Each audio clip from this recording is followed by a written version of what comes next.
Hey there, Hey, Lisa. how are you? I'm very good, thank you. I am actually in my car and I'm Yes. leaving downtown, so I will probably be on mute for at least 30 minutes till I get home. Okay, good. So you can be with me at least briefly. Well, I'm just going to listen in, and then when I get home, I'll do Zoom if that's okay. Fair enough. How So how are things going? things are good. I've got a lot of La Jolla coming together really nicely. Wonderful. Yep, I've got four people that are paid and no, five now. And I've got more coming. And a total of 12 is what I'm shooting for. And I've got Brian Tracy confirmed he's going to be there in person. And Tony Alessandra is going to be there. Eric Swanson, Mr. Awesome, he's going to be there. And Michael Butler said he'll be there. And he'll do a brief thing on Cathcart Press for the group, on publishing for yourself, whether it's Cathcart Press or otherwise. Okay. Let's see, Tony Alessandra, John Lynn, I've told you about. He's the guy that went to China with me. Okay. And who else? Eric Swanson, John, Tony Alessandra, and Dr. Finance, Anthony Criniti out of Philadelphia, got a big online following. He's enrolled. Lynn Guo from Singapore said she was coming, but I haven't gotten a payment yet. Dave Kaufman has signed up and paid. Christina Richter signed up and paid. Kevin Davis signed up and paid. Let's see. Jim Jr. and Jason are going to be there. That'll be fun. Yeah, Yep. And that's it for attendees so far. But boy, it's going to be a great event. that's going to be awesome. Yep. And what a wonderful venue we have. That house, I've leased a house that $1,000 a night for the house. But Kevin Davis and his wife are taking the upstairs, so that covers part of it. And we're going to meet in the living room of that big, beautiful home. So that'll be cool. And then we've got afternoons and evenings and excursions and lunches and all kinds of stuff going on. That sounds great. I sure wish I could be there. Me too. All right. Well, it is 2 o'clock, so we have begun, even if it ends up being only you and me. There you go. We've got Oh, Kevin Davis tuning in. Hey, Kevin, okay. board. Direct from Walt Disney World with photographs to prove it. Kevin is he's been having some grandpa time of epic quality, right? Absolutely, absolutely. So I'm actually driving. Left Disney this world. We're driving back to South Carolina to spend a couple nights here in South Carolina before we head home. So got to go somewhere and rest after 3 days of running with those babies. I totally hear you. Yep. 12 to 15 hours a day nonstop. Our son, Jim Jr., he went with us when he was a little kid because we lived in San Diego. And then he went during high school and they had grad night where the graduates or soon to be graduates all got together, got on buses and came from all over the state and took over Disneyland starting at like midnight and played and rode rides all night long.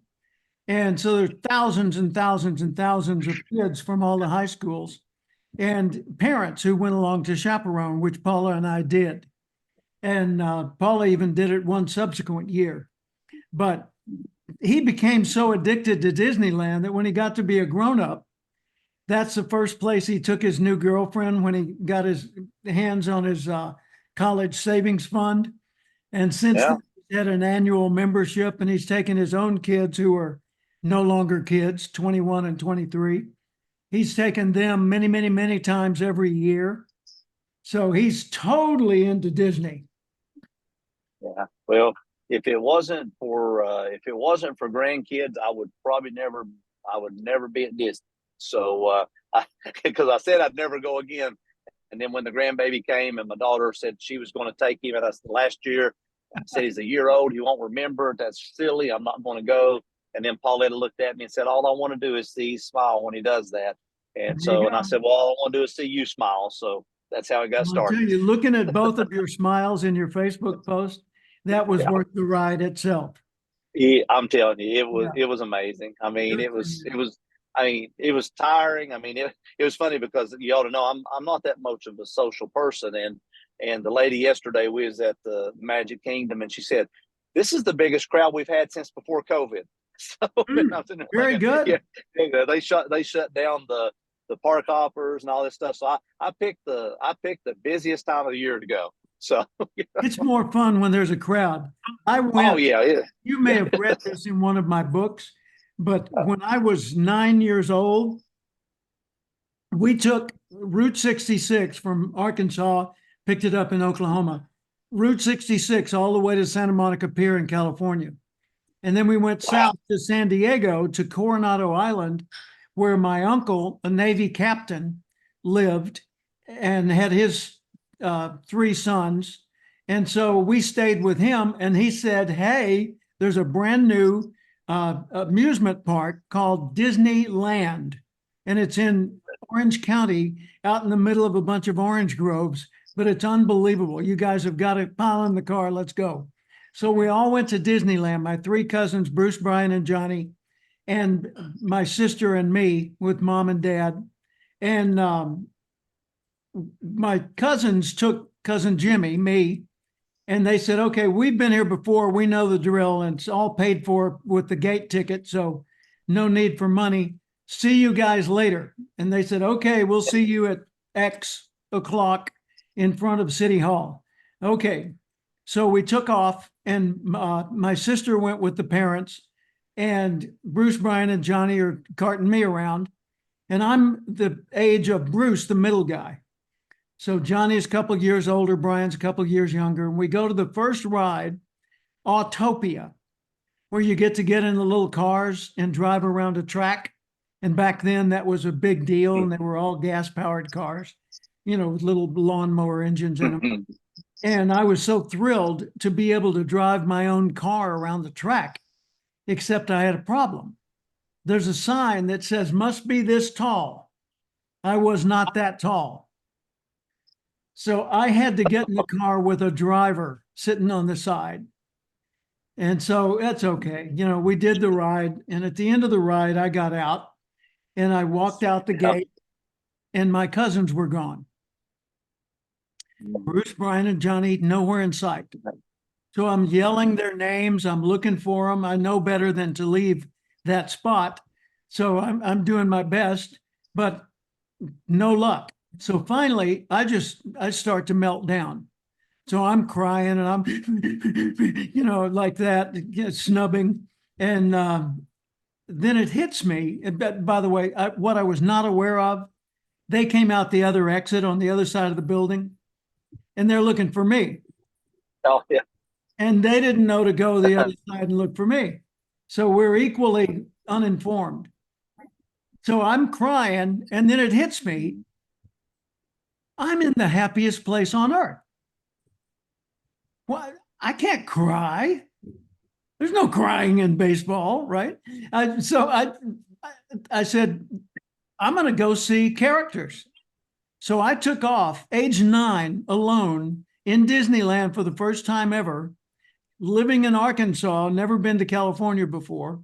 And I spent the next 5 hours alone in Disneyland, exploring every aspect of Disneyland, the jungle ride, Davy Crockett, the Horseshoe Saloon, Golden Horseshoe. I got up on stage and sang Davy Crockett, King of the Wild Frontier, with all the other kids, because that was on TV at the time. Went to Tom Sawyer Island, and then finally bumped into my cousins. And they said, oh my God, where have you been? Where have you been? So anyway, I had spent I bumped into my mom and my aunt and my sister. and spent the rest of the afternoon with them, and then saw my cousins back at City Hall. They had lost cousin Jimmy, so they were mortified. They were afraid to even show up. And, you know, I think back on that and I think, what in the world enabled me to be okay in a setting like that? Because I was not a bold kid. You know, I was just an ordinary run-of-the-mill kid, and had shown no signs of hyperintelligence or bravery or anything like that. But I knew fun when I saw it, and I did that. Yeah. And reflecting back, I developed a part of a speech about this. And I say, what do you believe in when there's nothing obvious to believe in? Well, you can believe in yourself. Well, if you don't have any evidence that that's a good bet, you don't believe in yourself. Okay, you believe in other people who believe in you. People say, Kevin, you can do it. Lisa Marie, I believe in you. You know, you believe in those people having good perspective. Yeah, okay, maybe. All right. Well, what if there's nobody like that? What do you believe in? Well, you could believe in the system you're following. You know, like I'm using the ABC system of whatever, you know, and I'm following grandma's recipe for the meal. Follow that system and put your faith in the system. Even if you're not a good cook, it might turn out pretty good. Just follow the directions. But then again, you can also believe in the opportunity being bigger than the price you would pay by missing it. So if pain comes with the opportunity, this is too big to miss. And that's where I was. I believed, oh my gosh, this is Disneyland. It's my one shot. And so I better make the most of this day, even if I don't have my cousins. But I think that's something we can use when talking with other people. Yeah, good stuff. Thank you. See the background, if you can see my screen? Yes. Cafe Mastermind, that's from yesterday. I was participating in Eric Swanson's podcast, the Mastermind thing, kind of a book club. And we were reviewing Dennis Waitley's book, The Psychology of Winning. And Okay. their next go round, they're doing the Acorn Principle. So that'll be familiar ground to you, Kevin, and to you, Lisa Marie. But I did this virtual background from a download he sent me. And I want to show you how I use these sometimes. I've uploaded a bunch of them. This is one that shows Dennis Waitley he's speaking and I'm in the background playing guitar. That was in San Diego several years ago. This one's me on stage playing guitar at Eric Swanson's Habitude Warrior Conference. And this is Eric Swanson and me who beat Eric at our event in La Jolla. And this was the faculty that day. It was Eric Swanson, Dennis Waitley, me, Daryl Davis, Bob Donnell, Karen Jacobson, a number of other people. That was quite a day.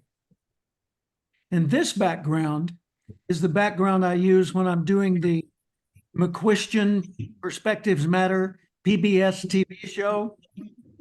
So that's how I switch up that one. Then I've just got, you know, this and another version of theirs. But then I've got other things like this scene of trees and flowers. That was literally my front yard in California before we moved. Okay. That's where Paula and I lived. And I can go to, you know, there's Dennis Waitley endorsing one of my books. Here's me coming into a room in China with a crowd cheering and screaming. But usually I just go to none and go without the background. It's a cool little feature that if you don't use it from time to time, you ought to experiment with it. And it's if you don't have a green screen and click, I have a green screen, then if you move very rapidly or if you move too close or too far from the camera, it'll blur and things that you think they're seeing will not be visible. Okay. So I could hold up something and it wouldn't necessarily be visible to them because the camera focuses weirdly when there's no green screen and you're on virtual background. That's just a little tech tip for the day.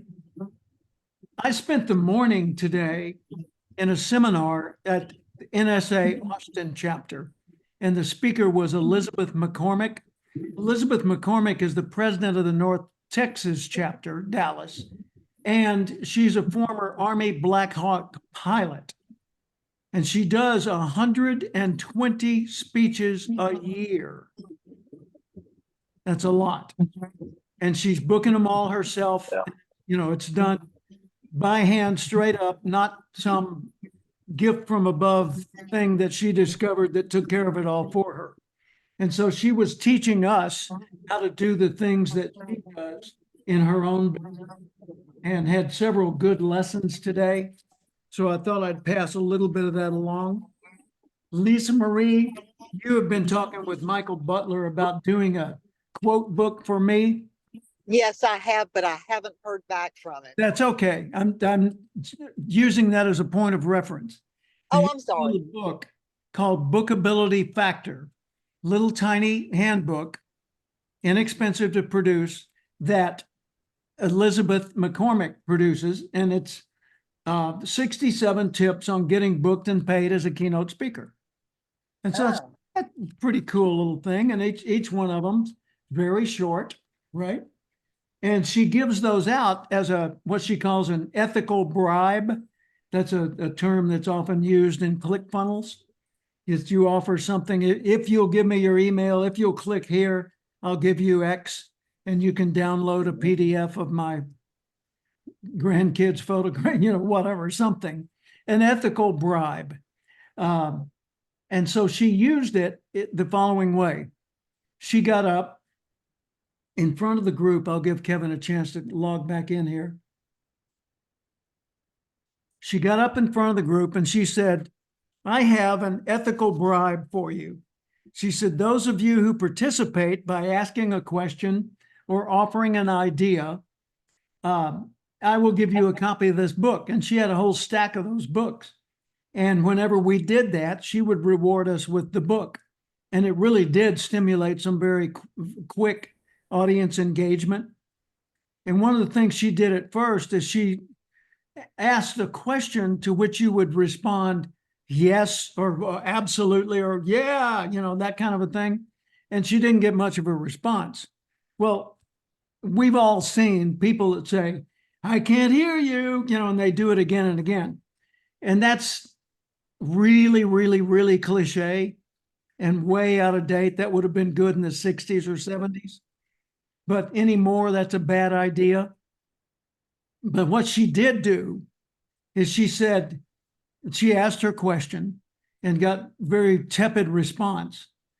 And she said, okay, this time for a copy of the book, let me ask the question again. And she asked the question and we all yelled, yes, and so she got the audience engagement she was looking for. She also interacted with the virtual attendees. And she went to the camera that was for the virtual attendees and got up close to the camera and talked directly to them and told them, if you click in the chat box and offer a comment, I'll give you a copy of the book. And so, the first 3 people get a copy. And so click, click, click, there comes the chat. Well, now the whole audience online as well as in the room is conditioned to respond openly or actively to what the speaker is asking for. And so that worked very well for her. And she did a really good job with that. She told her story about being a Black Hawk helicopter pilot. She said, I was married to my starter husband, which got a good laugh. She said, for some people, their starter spouse is their lifetime spouse, but for me, he was a part-timer. She said, but I was married to a man in the Army, and he was my first husband. And I was an Army wife. And I didn't want to be an Army wife. I wanted to be an Army soldier. So I went around the base and I talked to people who were in the service, and I said, what's the coolest job in all the Army, at this level? And they said, helicopter pilot. She said, good, that's what I'm going to do. So she went down to the recruiter's office to sign up. And the recruiter said, you can't do that. And she said, why? And he said, well, because blah, blah, blah. And he made up a bunch of excuses, all of which boiled down to, because you're a woman and I don't think you'd make it. And so she finally got to that one and then handled that. And the guy finally admitted after that, he said, I don't know how to do the paperwork to sign you up to be sure that you'll get helicopter school. And she said, well, then I'll do it for you. And she sat down at his desk and filled out the forms for him. And so got into the service, and, the rest of it is a success story of how she became a pilot and learned what she needed to learn. But the beauty of this in her speaking is, here's how she brands herself. Lisa McCormick, Army Black Hawk pilot, Army Black Hawk helicopter pilot. And so when she's speaking, she's talking about the kind of skills necessary to fly in combat, to operate in combat, to have other people's back, to be a resource, to be a aggressor if necessary, all of the military things that would be relevant to a business. But when she comes out on stage, she's wearing a flight suit, an army green, olive drab flight suit, one of those big zip up coverall types. And it's got a name badge on it that looks military, but it's not. It's one she had made for herself. And it's got wings on it, but it doesn't have the Army logo. And she had the bottom half of the flight suit cut off and made into a kind of a just past the waist length jacket. So she's wearing an actual flight suit, but only from like the navel up. And from there down, she's wearing slacks or a dress or, whatever she's wearing. And so that became her brand. Well, she took it another step. She travels with a large military flight jacket, the nylon type, not the leather. And she gives that to her introducer and gives them her introduction to walk out on stage with the flight jacket on and read the introduction. And then she comes out dressed similarly and does her presentation. I thought that was kind of cool. Another thing she did is she has a scripted, like the intro, outro. So in other words, at the end of her speech, it's not me walking up and saying, hey, let's all give another big round of applause to Lisa Marie. Instead, I'm walking up on stage and I'm reading a short script that says, it was great of Kevin to join us today. And I know a lot of you'd like to chat with him. He's going to be here, and he'll be available right out there at the table to sign autographs if you'd like to get his books or take photos with you. I'm sure he's happy to answer your questions. And then, that's all scripted. So she also, in her slides, she has at the bottom of the slide her tags so that you know how to find her on social media. And it's interesting where she has links. Twitter is first, Instagram is second, then Facebook, then LinkedIn. Why? She said, Twitter is the first place they will look where they can click once and they're in. They don't have to click 2 more clicks. She said, I used this as my strategy to get people to do either Twitter or Instagram. And both of those are quick and easy, like 1-click items. She said, when I did that, I went from, I've forgotten what she said, like 1,700 followers to 70,000. Now, 70,000 is because she speaks to so many audiences. When you have a huge volume of audiences like I used to, you can do all kinds of things that is more difficult to do when you don't have a big quantity of large audiences. Welcome, Jay. Glad to have you here. So that's just a quick little strategy on, how to get quick followers using techniques like that. And of course, she had in her final slide, she had a QR code on the screen. And I'm talking about Elizabeth McCormick, who spoke to NSA Austin today, Jay, and did a fine job, just terrific. And she used an outro, a scripted outro, as well as scripted intro to guide people to her product table or to whatever, to a website. And I thought that's a pretty wise thing to do. And this didn't come from her. It came from a person in the audience. We were talking about storytelling.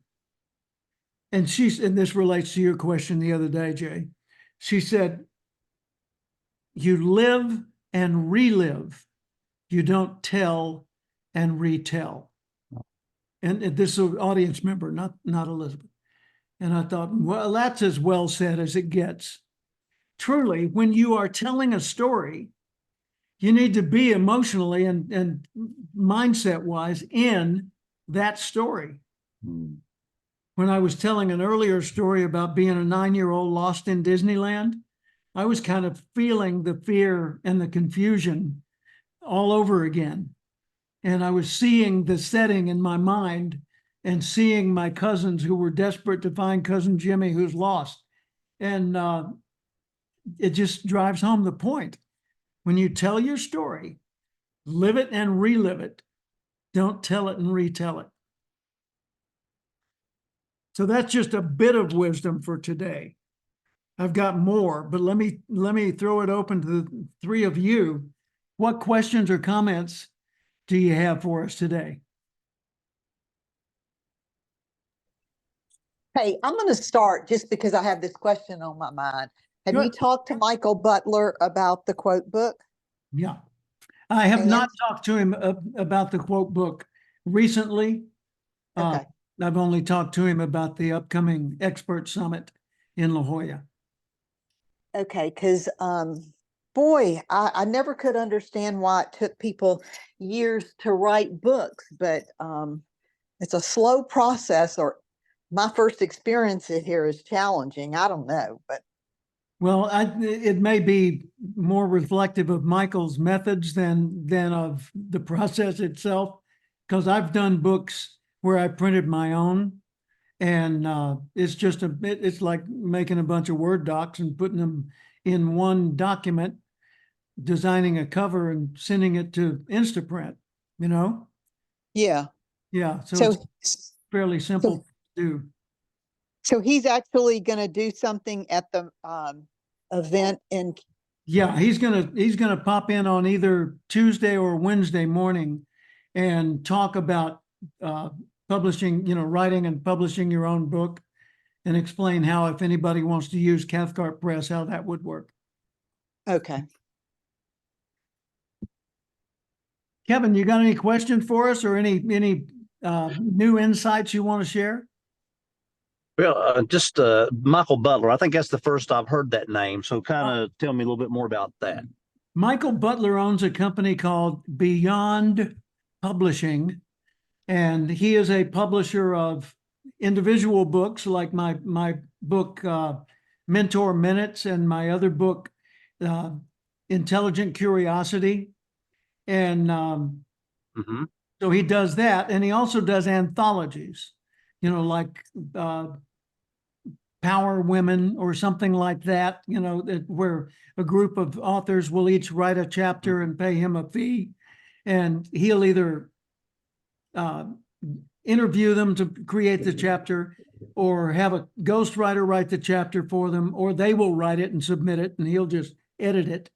And then he formats all that into a book, publishes the book, pushes it out to Amazon and Barnes and Noble, and gets it listed in all the key places. And then anyone that wants to sell those books, and most authors do these days, he will sell them the books at a author's price, say 40% of retail or 30% of retail or something like that. And they can order them on demand, like 30 or 100 books at a time instead of a warehouse Mhm. full of them. I used to have to print 1,000 books to get a good price. But I was also fulfilling all of my sales by hand. I had a staff of 5 people, and we had a big stack of UPS supplies to ship things out every day. And the UPS guy stopped at our office daily, and so did FedEx, because we always had something going out. But, then we went to the world where Instaprint is the most common. And so I stopped inventory in books altogether. And I'd send people now to Amazon or Barnes and Noble or whatever, Goodreads, and tell them, buy your book there, because I don't want to have to do all that packaging with no staff today and run to the post office myself several times a week, because it's 10 miles to the closest post office. So I just said, I'm going to forego that extra profit for the convenience of not having to hassle with it. However, somebody calls and they say, Jay, we want you to speak to our conference in Orlando. We've got 500 people coming. And you say, hey, in addition to my fee, the only other expense you have is my minimal travel expense. But I was just wondering, with 500 people like this, are you going to be giving them something to take home? Like typically people go to a convention, they get a tote bag or, some kind of a little portfolio or notepad or something like that. And they said, well, yeah, we're thinking about that. So why not give them something that'll further the learning? A copy of my book. Well, I hadn't thought about that. So I should just call Amazon. No. I'll take care of the whole thing. In fact, I'll give you a deeper discount than you were able to get if you went to Amazon.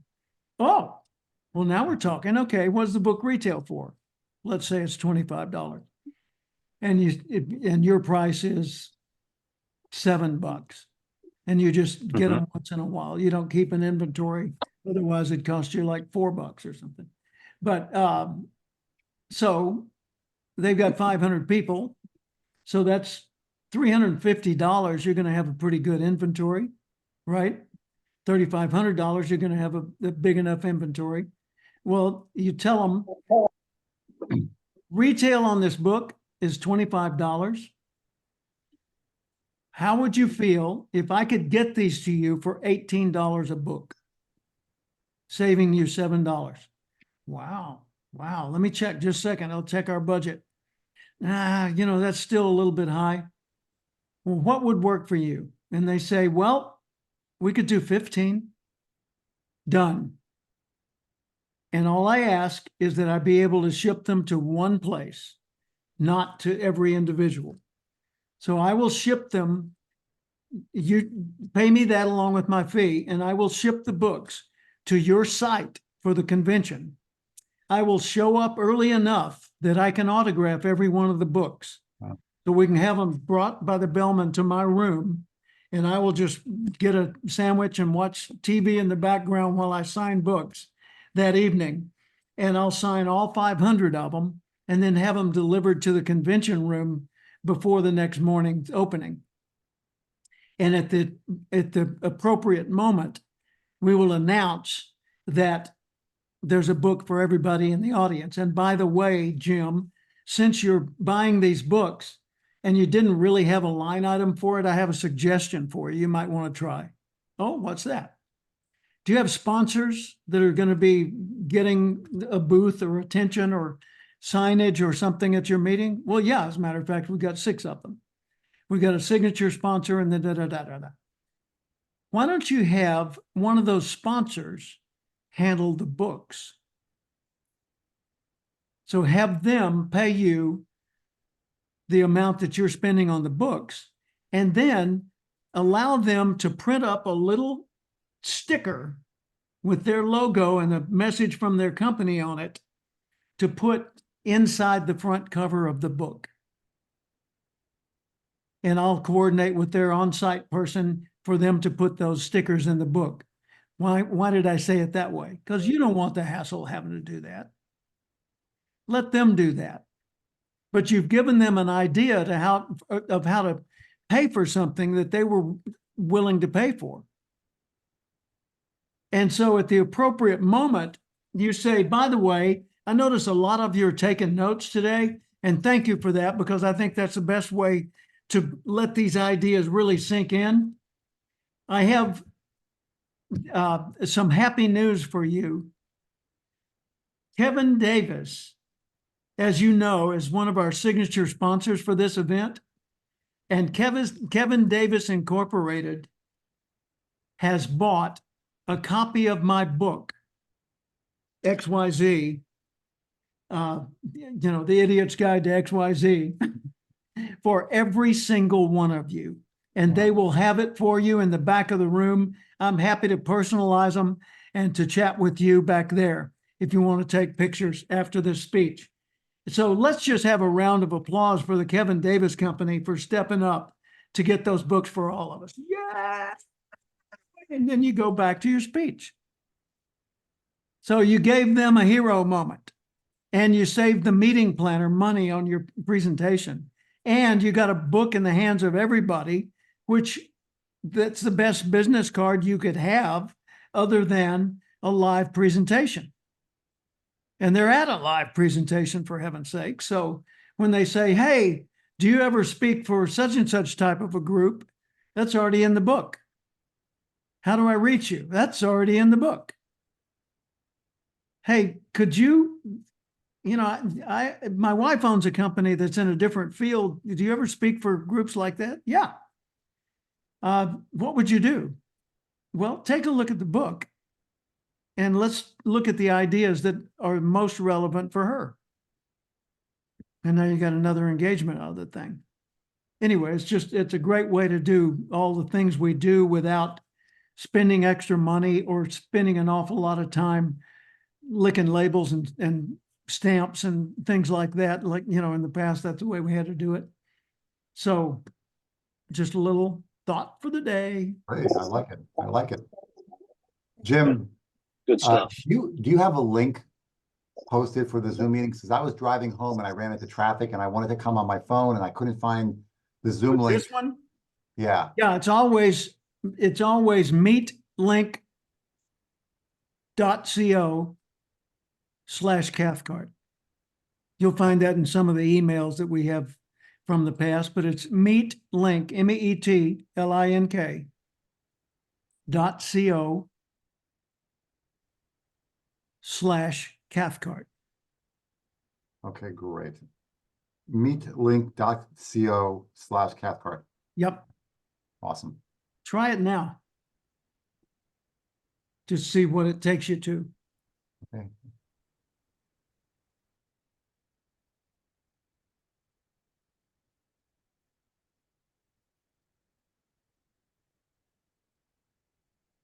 There you go. So Jay's taking a look at that and he'll come back in just a moment. One of the things that Elizabeth was talking about in her presentation to NSA today was this speech writing template that she developed for herself, and she shares it with others. And what she's got is a place for you to list all your stories, and then the key point of each story. Like my story about lost in Disneyland at age 5, the key point of that is, what do you believe in when there's nothing else to believe in? And sometimes it's just, this opportunity is too big to pass up. So I'm going to grip my teeth and go ahead, even though I'm afraid. And then she says, so the story, key point, audience. All right. The key point might differ depending on who the audience is. Like if you're speaking to parents at a school board meeting, or if you're speaking to salespeople or business owners or returning veterans, or, name it. The key point of your story, you can use the same story 5 different ways many times. So make sure that once you list a story, you specify the point that's relevant to that type of audience. Like if these are online marketers, that's a different key point that you're going to make than if it's for church leaders, right? And then what's the learning outcome? What are they going to discover? Like 3 ways to overcome resistance, or the 2 most powerful ways to eliminate call reluctance, or the quickest way to connect with someone who's not like you, or, you know, whatever your learning outcome would be. And then you can put notes to yourself over here. But I thought that's pretty good. The way she does hers, she puts the story, identifies the key point relevant to that particular audience, a learning outcome, any notes that she might need, like use the prop that illustrates this point. So maybe you've got, like in one of my stories, I use a slinky. Remember slinkies? Coiled spring. I get a slinky and I talk about balance is not found in a stationary slinky. It's found in the rhythm, the ebb and flow, the harmony, you know, one side and the other. And if I said, if you overemphasize one, and I do that, it all dumps on the other hand.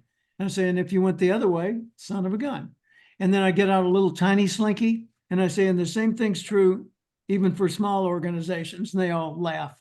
But I could put in the notes slinky, so that I'm sure when I'm doing this presentation, I pack the prop that I'm going to use for that particular speech. And then time of segment. When I tell my story about grandma at McDonald's, grandma being her nickname, a woman named Marilyn at McDonald's in Tulsa, Oklahoma in 1975. When I tell that story, the name of the story is the grandma factor, because the point I want people to pick up is be like grandma. Be focused on your audience, your customer. Be willing to bend the rules or the processes a little bit to do what's right and what would work, and look for ways to make the moments magical. Well, that story is 9 minutes long, but it could be half an hour long. Easily. Same story, straight up, no changes to the story, just waiting to pick apart the various elements. What did grandma do to make me feel special? Why do you think she did that? Really? How would you get your people to do that? How come people don't do it anyway, right? So I could drill down on any of those points and make my learning lesson as long as is necessary or desirable. But the story itself is a 9-minute story. I can tell it in 5, but I leave out some of the elements that are profound teaching points. So not a bad structure.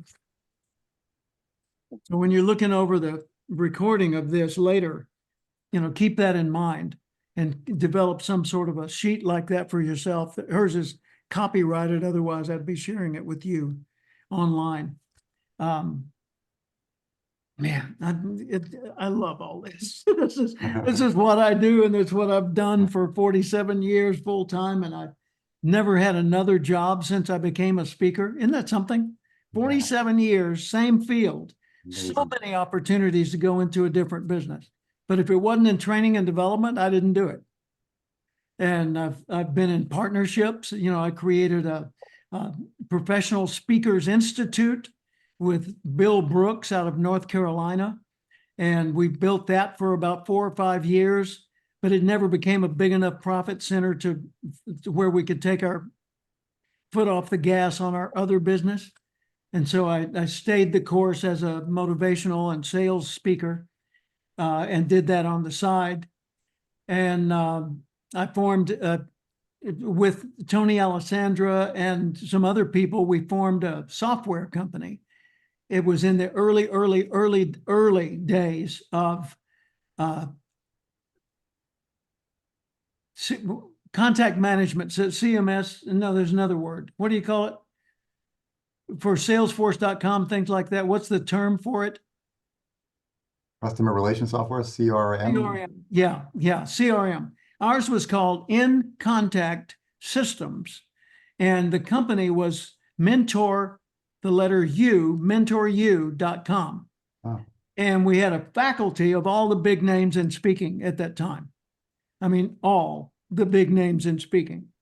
And it was a company run by Tony Alessandra, Jesse Wacht, who was our tech guy, me, Jack Hummer, another tech guy, and Jerry Faust, a speaker trainer, and a number of other people.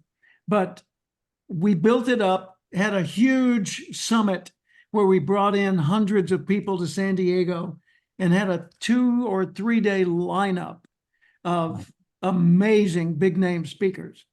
And that was just phenomenal. But every time I brought a new sale to the office for the technical staff to turn it into a functioning account, they would somehow plant seeds of doubt in the client's mind through their communication, and the whole deal would unwind. Wow. And this happened again and again. $50,000 deals, $15,000 deals, you know, it didn't matter, big or little. They would always, I found out later, they that I'm referring to were literally success phobic, afraid of succeeding.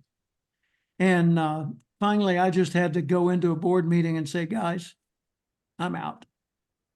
Either that person who's success phobic leaves or I leave. And they said, well, but you're driving a lot of revenue. For what purpose? Well, I said, okay, I'm out. And I left. Tony Alessandra, he said, no, I'm going to stay for a while.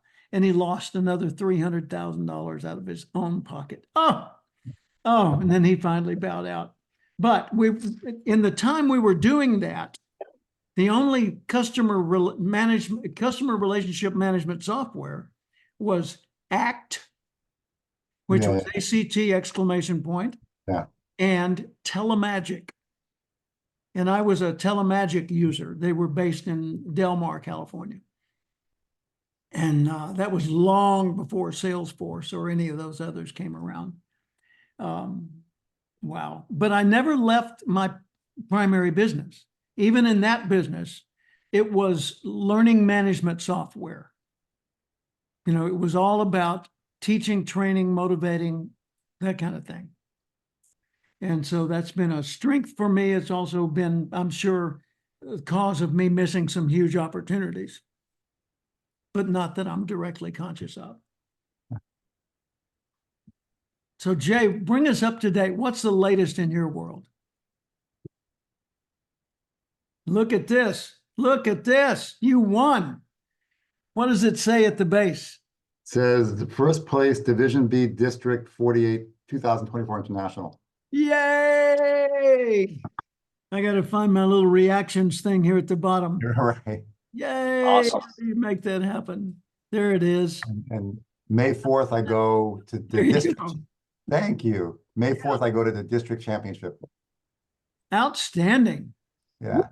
District 48. Yep. I'll keep you District posted. 48. What area does that cover? Covers like parts of Hawaii, Florida, Georgia, North Carolina, a lot of all these, it's within this whole district. It's a bunch of those areas. And you said Hawaii? Parts of Hawaii, yeah. Yeah, because it's so close to Florida. I don't know how close Hawaii is to Florida. Not that I close. figure Florida's got a lot of coastline. Hawaii's got a lot of coastline. Yeah, Yeah, they probably go. right. And what was interesting is last year, Jim, Mhm. I competed because I won my district twice and I've been to semifinals once. And last year, I won my club contest and then went to area and came in last place. Wow. And I was so upset. I was like, oh my God, I'm, whatever. And I just thought I wanted to quit Toastmasters. Sure. And I thought, no, I'm not going to Go do out, it. I'm going to go out and eat worms, right? Everybody, right. hates me, nobody Yeah. loves me. I'm going to go eat Yeah, worms. right. And this year I just said, you know what? I'm not going to do it. I'm going to keep going. I'm going to show how graceful I can be as a loser and try to learn from it. And, you know, I gave a great speech and I'm glad I persisted. Outstanding. By the way, NSA has a storytelling competition that's going on right now nationwide. And the chapters and the regions have been refining their winners down to the final four, so to speak. And I was assigned as a mentor to 3 of them. And so I've taken 3 of their presentations on video and given them detailed critique. So Jay, that's certainly available to you. Wow. If you want to take a presentation, as long as it's a short one like theirs were, you know, and send that to me, I will take it apart and analyze it with you and give you whatever suggestions I might be able to. And likewise, Kevin and Lisa, if you feel the need for that, I'm here. That'd be great, because if I do well in district, then I go to the next level and I have to come up with another speech. Yeah. And I have the other speech. It was a district winning speech 4 years ago. Mhm. And I've always wanted to, my dream is to give this speech in the finals of a Toastmasters contest. But because I wrote it years ago, I don't know. I think it can be improved, and I'd love to have you take a look at it. That'd be great. Oh, totally. Oh, awesome. You know the name Cavett Robert.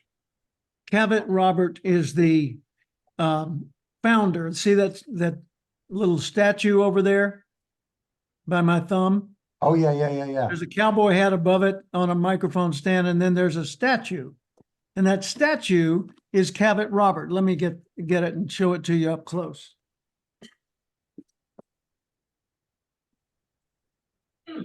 This thing is heavy. This is Cavett Robert himself, founder of the National Speakers Association. And this Wow. heavy metal award is given, it's the Founders Award, but it's called the Cavett. And that's Cavett in his most typical speaking pose. Every year, this is given to the person who is, it's kind of like a lifetime achievement award. The person they deem to be the most like our founder, Cavett Robert, meaning they are supportive of others, encouraging, they're highly professional. They're someone that, grow up and be like them is what they're trying to say by giving these awards. And I had the honor of receiving that in 1993. Well, there's a reason I'm bringing this up. Cavett Robert was an attorney who had made his bones in the business world in Arizona as a real estate expert. And he was doing, speculating, buying and selling. He moved to Arizona because the doctors in New York told him, Cavett, you've got a condition that you're going to die from, and you need to move to Arizona where the air is cleaner, and it'll extend your life. So he moves to Arizona. By the way, in New York, he was one of the young proteges of Thomas Dewey during the racket trials against people like Lucky Luciano. I mean, this is big, serious mainstream history, right? Yeah. American history. So he was what Dewey called his law hounds. And Cavett, as a young man, moves to Arizona. He's married Miss South Carolina, Trudy, and they're living in Arizona. And Cavett wrote the test that realtors take to get their license in Arizona. No kidding. He held license number 1. I knew Cavett well. We were good friends. I've been in his home. He's been in mine. When Cavett was in Arizona, he met a man in Santa Ana, California, who was the founder of Toastmasters International. Whoa. Ralph Smedley. Yeah. And Cavett joined Toastmasters. Now, this is ages ago, but he joined Toastmasters and he started competing in the Toastmasters World Speaker Competition. And he won the competition. in like 1940 something. No kidding. Yeah. And his speech coach was Ralph Smedley. So we're Amazing. talking serious history here. Yeah. So now let's look at one more coincidence with Cavett Robert, National Speakers Association, Toastmasters International, Jay Hammy competing in it, Jim Cathcart, Golden Gavel recipient, Jim Cathcart, Cavett Award guy, and former, and friend with Cavett and his family. His Here's last name, Cavett, it was Cavett what? Robert. Robert Cavett. Nope. Cavett, first name. Last name, Robert. Not Roberts, Robert. Okay. Robert's Rules of Order. That Wow. was Cavett's great uncle. No kidding. Yeah.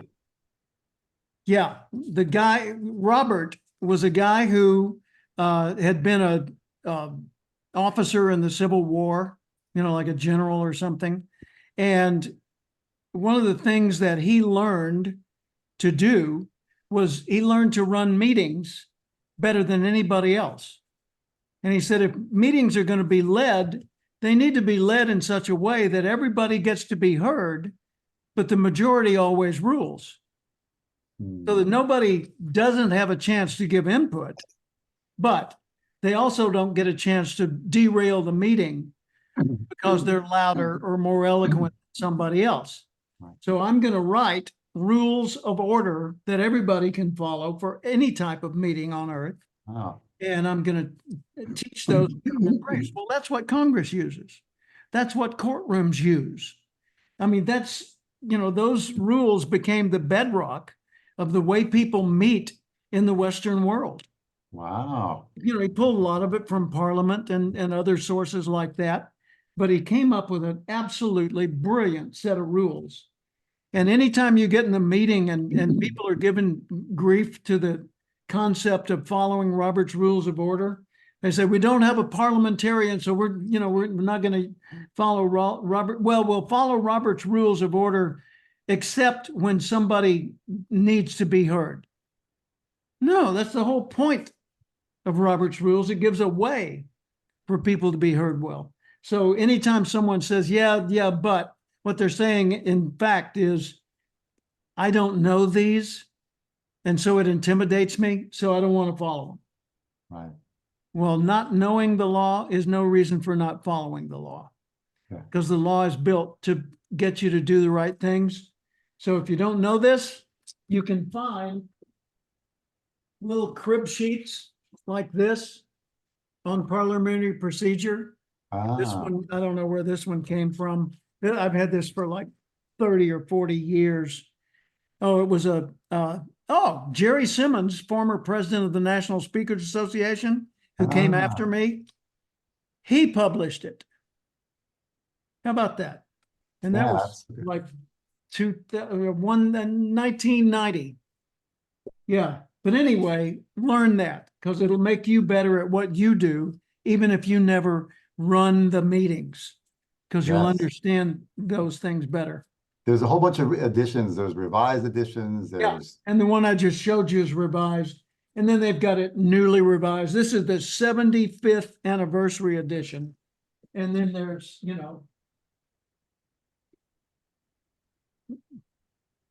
but look at how thick some of these things are. If you want to get really, really into it, you can do that. But I suggest first you do this. Just a simple little spreadsheet. And those, you can find them online, just click. I actually see the crib notes there, the sheet that you. And that's the way to do it. You can carry little pocket notes and learn from it that way. I had to learn it when I joined the JCs, the Junior Chamber of Commerce, because all of the chapter meetings followed Robert's Rules. And of course, that taught young adults Robert's Rules. Because if you're going to go participate in a chapter meeting, you're going to have to learn what it means to say, I move that we hold our meetings on Tuesday instead of Thursday. Is there a second to that motion, or is this guy the only one? There's a second, okay. Debate, who's for it, who's against it, and why? All right, now we're going to vote. No, okay, one more for or against. No, that's a non-germane topic, not on the mainstream. We're going back, we're voting on whether to move the meetings, and then you conclude. So it all boils down to something real simple. Don't let this kind of thing intimidate you. Now, I'm still going somewhere with this. Cavett Robert had one story that he took all the way to the top of winning the world championship. And when he was 90 something, like 97, 98 years old when he died, he was still telling that story. That was the one that he won the international contest? Yeah. Wow. So for more than 50 years, he continued to use that story. Now, he had lots of other stories and lots of other things to teach. And he wrote books and he recorded programs. And, Cavett was prolific. Yeah. And he founded the National Speakers Association, for heaven's sake. So, he had a huge impact in the world. But I was with him when he was in his late 80s or early 90s. And he got up in one of our mastermind speakers roundtable that I was in for 29 years with him. He got up in one of our meetings and told that story. And we asked him, why are you telling that story? He said, because I'll never get it perfect. It could always be better. And I want to keep telling it so that I don't miss those opportunities for story improvement. Bill That's Gove. amazing. Yeah. And how many years was he telling that story? 50 plus years. That's incredible. Bill Gove, first president of the National Speakers Association. Cavett didn't want to be the president. He wanted to create it, but he didn't want to run it. So Bill stepped in, and Bill was brilliant, wonderful, hilarious, and just a loving guy.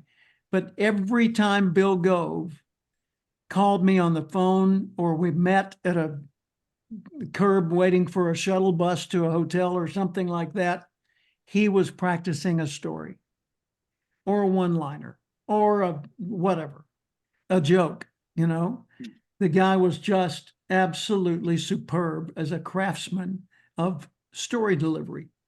So Cavett's whiskey story, I'll paraphrase it so you get a sense for it. You can look it up. Lots of people have claimed it, and Cavett's not the originator. It was originally delivered, to his knowledge, by a politician in Mississippi where Cavett grew up. And Cavett heard this guy speak, and this story always brought the house down. He says the politician gets up and he's got a divided audience. The vote on the table is going to be whether to, like during Prohibition, whether to outlaw whiskey or make it legal. And he says the politician gets up, and I'm doing all this from memory, so pardon me if this is not particularly eloquent. But the politician says, ladies and gentlemen, I've been asked today to address the whiskey question. And I am happy to address that. As a matter of fact, I have very deep feelings about that. And I hope that my observations can sway your vote in the right way on this important question before us all.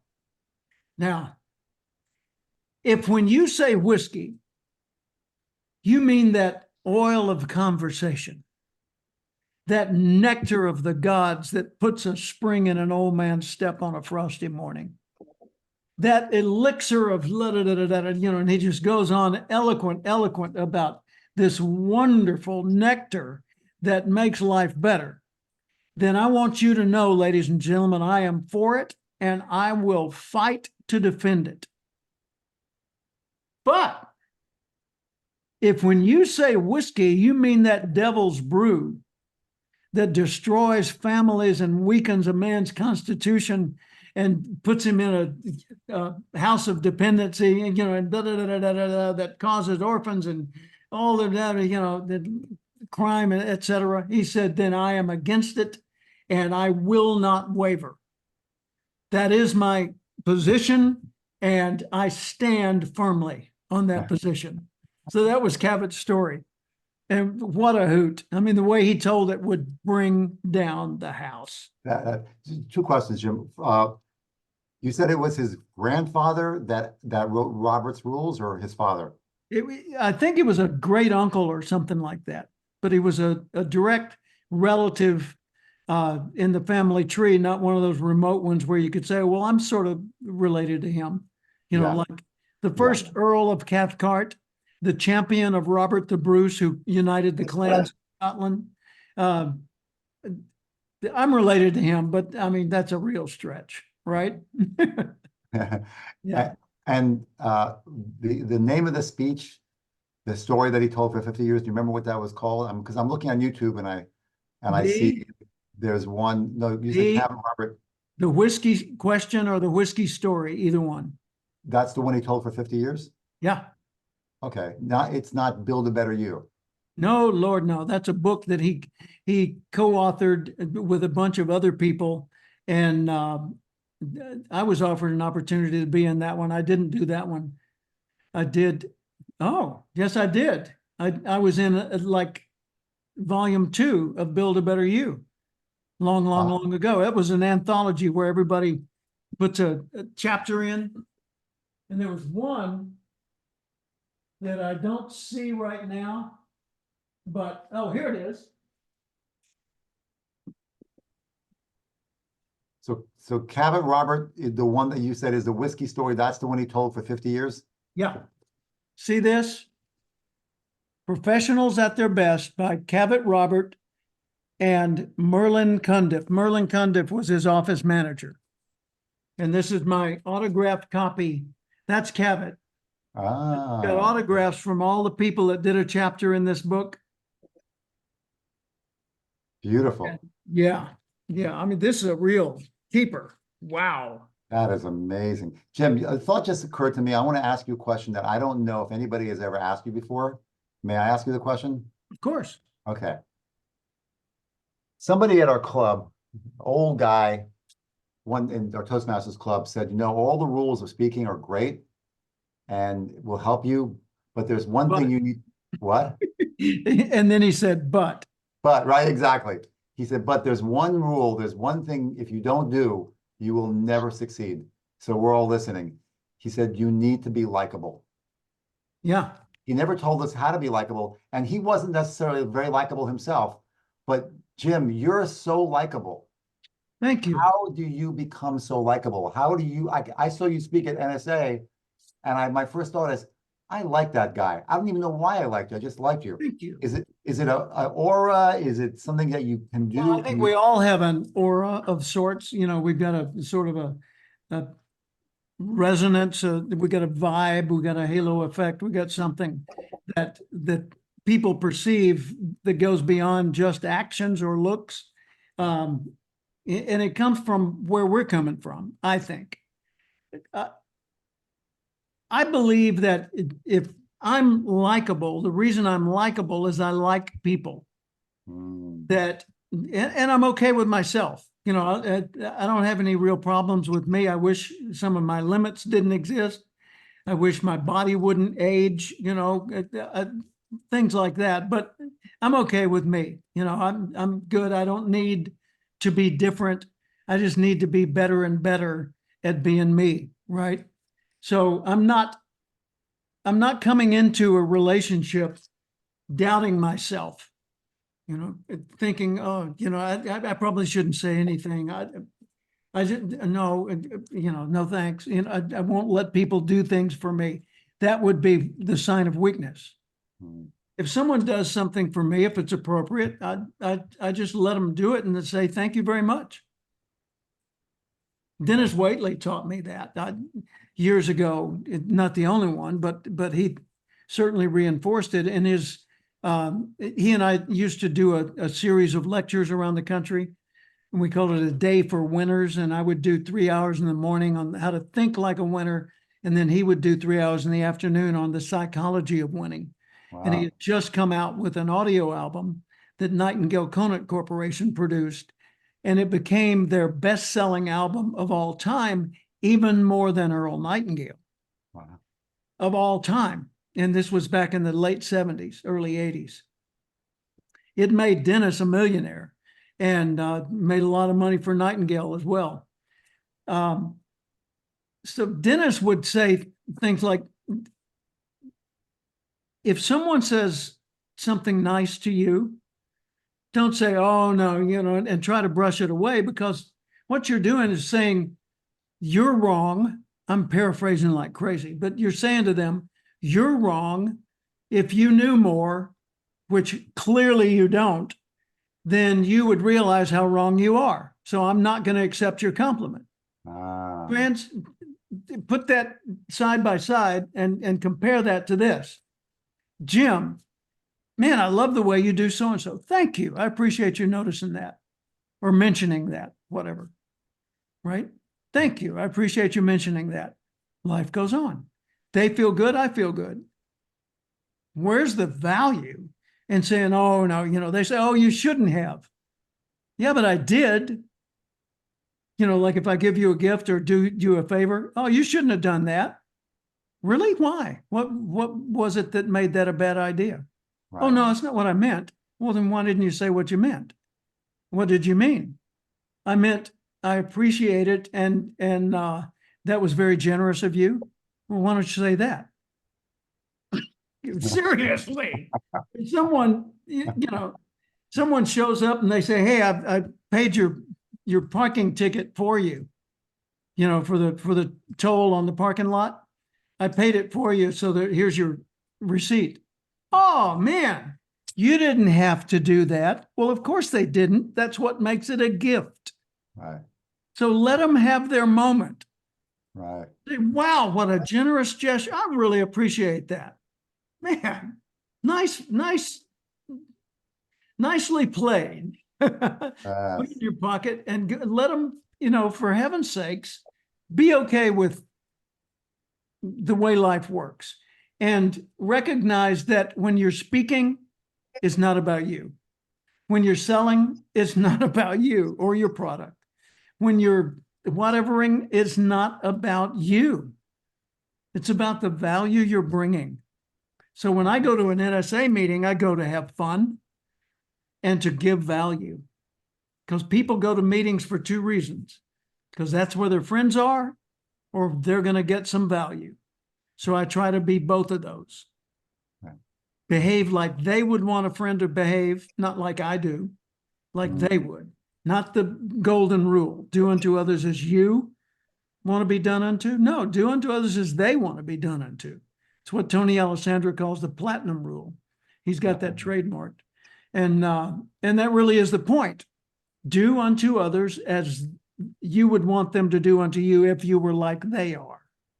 Which means you need to understand them. I love the platinum rule. That's elevated above. Don't do what you would want done to you. Do what they would want. Do what you would want done to you if you were them. Yeah.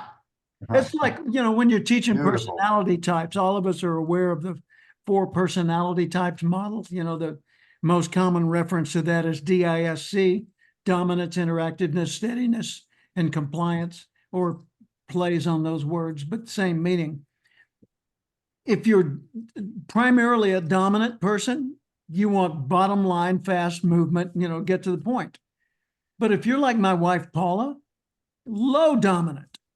If you get to the point, move fast, focus on the bottom line, you're going to offend her. So with her, hey, Paula, how are you? Oh, I'm great. It's so good to see you again. Yeah, you too. Hey, I'm in kind of a hurry here because of a deadline. Where did you get these pens? I need to have the manufacturer's name. Oh, well, let me get you. You want a cup of coffee? No, I'm sorry. I don't have time right now. Okay, here's the name. Goal achieved. You come to Jim's office. Hey, Jim. Yeah. Who'd you go to for those pens? Bob Johnson, 203 First Street.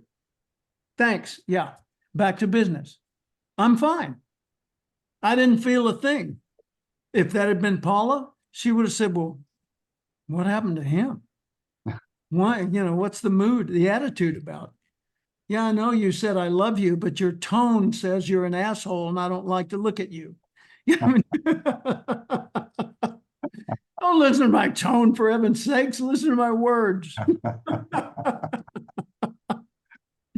Ah, Well, what you said there, two things jumped out at me. Number one, if you want to be likable, you have to like people. yeah. But you said something even more great to me, and that includes liking yourself because you're a people. You know, you have to like others. And that And includes liking yourself. when I say liking yourself, I mean warts and all. Right, right. You know, it doesn't mean that you say, hey, my weaknesses are so cool. I love my weaknesses. Oh, look at this wart. I didn't realize I had a wart. That's great. Let's celebrate. No, that's stupid. You just accept the fact that, look, God meant to create you. You exist for a reason far beyond human consciousness to understand. So just make the best of it and be the best version of you that you could be during your time here. Because who knows what's next? You know, well, no, who knows what it's like? Nobody, right? Because we had people going to the other side, documenting and coming back, although we've had near-death experiences, and those are really interesting. Nobody brought us enough data to really know. So all we know is something or someone created us. That certain something or someone was a loving source, the source of creation of life, that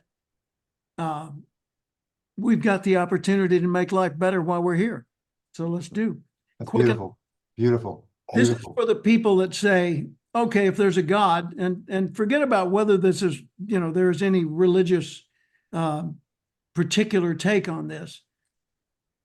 Everything that's created everything that exists was created. Okay. How? I don't know. Neither does anybody else. Well, science explains everything. How did life start? Big Bang. Where was the Big Bang? What do you mean? Physically, what location did the Big Bang occur? Well, it was in space, and we don't know how to measure, you know, space, but it was out there somewhere. Okay, let's assume one of our probes found it, and it's at 6 degrees that and 35 degrees that, and we know exactly that's where it originated. Okay, what's next door? What do you mean? Well, anything that happened has to have happened somewhere. So if the Big Bang was the beginning of everything, where was it, the Big Bang? What was around it? How far does that go? See, the human mind cannot comprehend infinity. We understand the concept, but we have no way of conceptualizing it and visualizing it and making it more tangible or real to ourselves. So infinity is way beyond a human's capacity to get. But we do know that anything that exists was created by something. Okay, probably wasn't a big old guy in the sky with a beard. Probably wasn't. You know, the essence of God has got to be way different from that. So whatever this force was, it's the source of life. Yeah, well, let me challenge you on this. Okay, if there's a God, a creator, and that's the source of life, and that love is basically the operating system that this works by, how come there's evil? Huh? Explain that to me. All right, try this. I'm going to use an analogy. If water is not heated, then the water becomes cold. Is cold something you can create? No. The way cold comes about is the absence of warmth. Okay? So water without any warmth crystallizes into ice or into a vapor of some sort at the nth degree of freezing, right? But those degrees of freezing are not increasing the cold. They're decreasing the warmth, Right. eliminating the heat altogether. absolute elimination, right? Let's take the same analogy, same structure for a different analogy. What is darkness? There's no such thing as darkness. It's a state where there's an absence of light. But you can't create darkness. You can generate light, but you can't generate darkness. You can only eliminate light, and therefore darkness happens. Right. What is evil? The absence of good. Mm. The absence of good. And it degenerates into, uglier and uglier and uglier things. But I thought, wow, that's a powerful comparison. It's not mine. Someone else did that. Yeah, so that's basically the idea is that it had to be there before you could take it out. Yeah. So there had to be, everything starts out as good, and you remove that and you create. Yeah. What baby ever came out of the womb and bit somebody?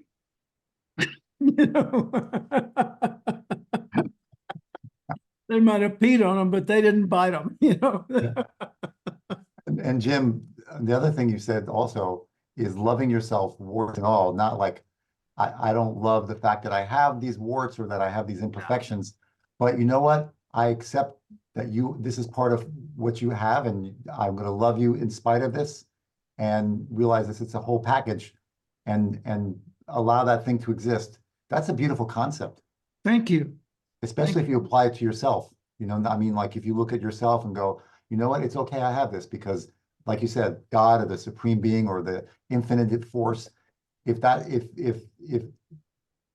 it or he or whatever could look at you the same way and say, I love you no matter what you have, and you could do that to yourself, then